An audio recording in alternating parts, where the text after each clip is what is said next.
And so it has come to this, ladies and gentlemen. The Fairfax County School Superintendent needs a bodyguard. Let's find out why. Fairfax County Public Schools is planning to hire a bodyguard for Superintendent Michelle Reed, a move the Virginia School District said is necessary to bolster security in response to recent highly publicized tragic events around the country. The job posting for a role called Executive Protection Agent closed this week. The role falls under the Office of Chief Safety and Security Officer. The job includes a 260-day work schedule, and stated responsibilities include ensuring the personal safety and security and operational continuity of the division superintendent across school campuses, public events, official travel, and private residences. Wow. We're talking about superintendent of a school, and looks like they're going to need security while they're traveling and at their home. Wow. Now, this article promises to tell us why.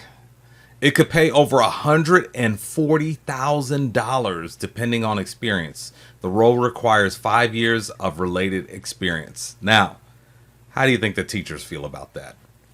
Yeah, we don't like that. Oh, you got $140,000 laying around? Must be nice. I wonder what the salary situation is in this district. Have these teachers had their salaries frozen?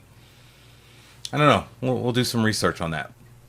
In response to a request to interview Reed about the need for the extra security, a school system spokeswoman, here we go.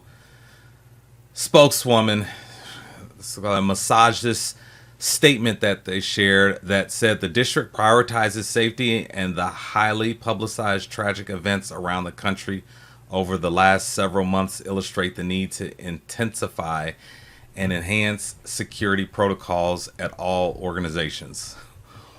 I mean, you're not giving me a whole lot there, but you know, with school districts, they have these people, it's their job to put the messaging out there, and like this highly publicized tragic events around the country, that's what you're supposed to focus on. When you see that highly publicized tragic events, oh my gosh, that's supposed to get the community to fall back and just accept that we're going to spend another $140,000 on someone else.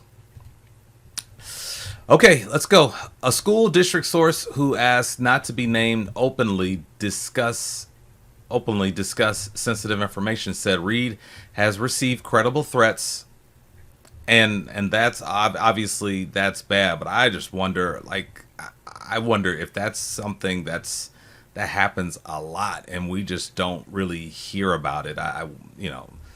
But I mean, they said it's credible, so I don't know what they are, but I know things have been very dicey, I would say, within the last, maybe call it 5 to 10 years. Fairfax County said in 2022 it created a threat assessment management unit in response to a rise in written and other communications targeting high-profile people and institutions. While FCPD does not comment on specific investigations or court proceedings, we have reviewed such communications regarding Fairfax County Public Schools Superintendent Michelle Reed and other high-profile elected and appointed persons, and will continue to do so to ensure the safety of community leadership and the constituencies they serve. She drives a personal car, the source said, and is usually on 3 to 5 school campuses every day during the academic year. Hiring for the role, the division said, will streamline and consolidate other evolving security efforts, including implementing a new emergency response system and weapons screening technology. This is crazy that they feel this is necessary. Lara Wade, a spokeswoman for the School Superintendent Association, said the organization doesn't track how many superintendents across the country have personal protection. Latanya McDade, superintendent in Prince William County, the state's second largest school system, doesn't have personal security protection, a spokeswoman told the news.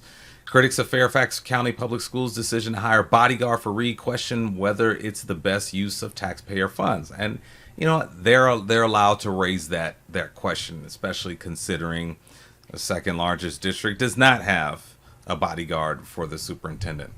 The school system, meanwhile, said the approach formalizes existing responsibility for elevating levels of protection division-wide, including security for the superintendent and others who attend school-related activities. Okay, so there's trying to make your head spin and not give a ton of details, and that's the way it goes.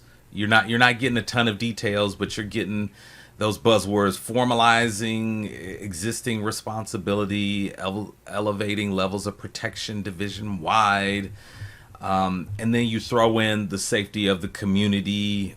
And so what's going to happen is, what they want to happen is that time is going to go by and people are going to move on to something else, and it's going to be a normal thing that the superintendent has a bodyguard. And that it's sad that that's the way it is, that we can't have these discussions and disagreements without rising to the level of sending threatening messages to the superintendent. So that's sad.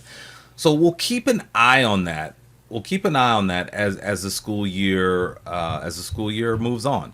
So thank you so much for tuning in, and I will see you in the next update.